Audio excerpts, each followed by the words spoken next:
I'm the world's second fastest pump track racer. And it's going to be Colin Hudson. Colin Hudson, United States of America. It's going to be a battle for the gold medal between Hudson and the Argentinian, no doubt about that. The flat turns. Oh, shit. Oh no, Hudson with a huge crash.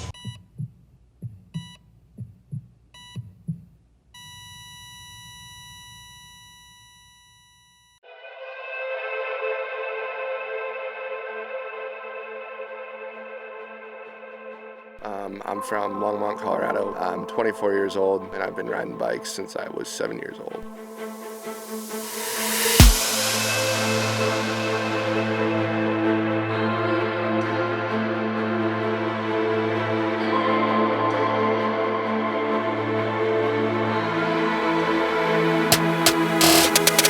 The way I got into BMX is kind of weird. You know, I was just like every other little neighborhood kid out there building jumps in the lawn, and you know, Dad got mad at me for building jumps in the lawn, so I ended up going to the track one day. It was something that I personally loved. By the time I was 13 or 14, I realized I kind of had a bit of a talent for it. So I started racing at the national level, competing at the world level, made it all the way up to like the national team level. So I stuck with it, I rolled with it, I loved it. It was super fun, and I loved the week by week breakdown of, you know, how I could make myself a better athlete. It was just part of who I was. So I won 13 boys world championship, 14 boys world championship, 15 boys world championship, second at the junior elite world championships, a USA Cycling national championship at 17. At 18, I got second at the junior elite world championships.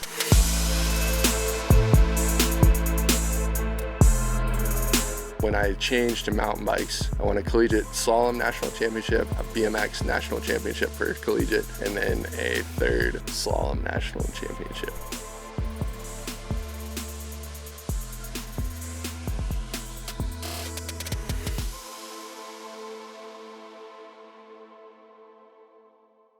It was the worst crash of my life. It was the biggest slam I think I've ever taken.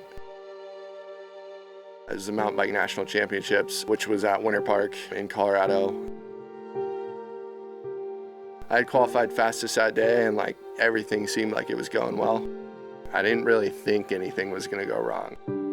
There were basically 4 corners back to back, and it was in the first right-handed corner I went to jump, and I put my front wheel over the corner going like 25, 26 miles an hour, and I was already leaning into the next corner. My arms were up and I just took the blow just right to the side of my body. I was trying to get my helmet off. I couldn't breathe and I felt like I was gonna throw up. Kind of laid there, and then I went into shock on the track. Unfortunately, I had a seizure.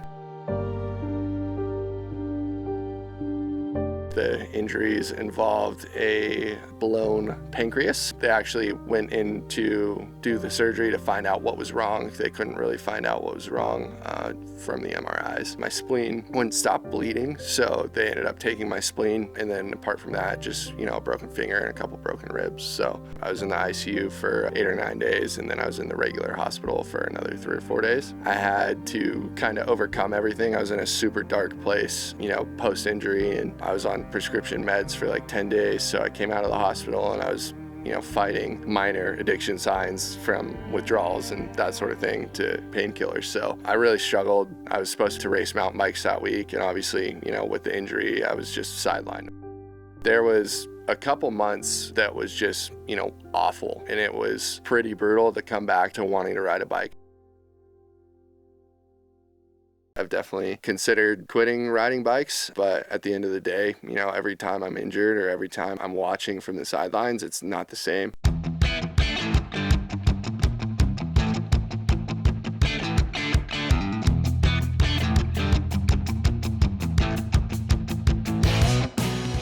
After my crash in 2019, I've competed in everything from the Crankworx World Tour to national championships, both collegiate and elite.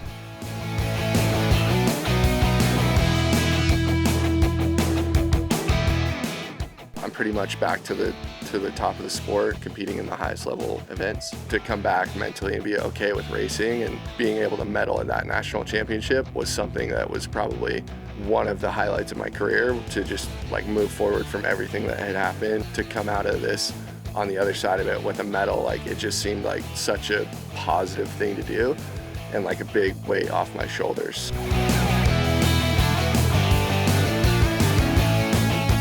I love it, man. I can't really imagine a life without it.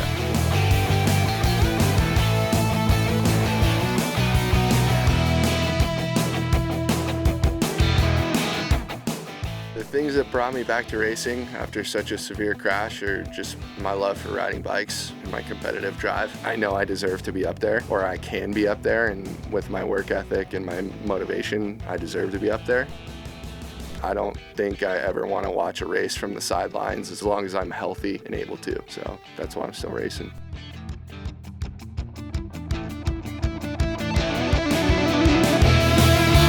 The future of racing for Colin Hudson. I don't know, man. I really like playing it year by year. My goals for 2022 are to win the King of Crankworx overall. I want to prove to my sponsors that their investment is worth it. More importantly, I just want to prove to myself that I can do it. But honestly, I'm going to race it all as long as I can. I don't care what it is. If it's got 2 wheels, I'm going to try and race it.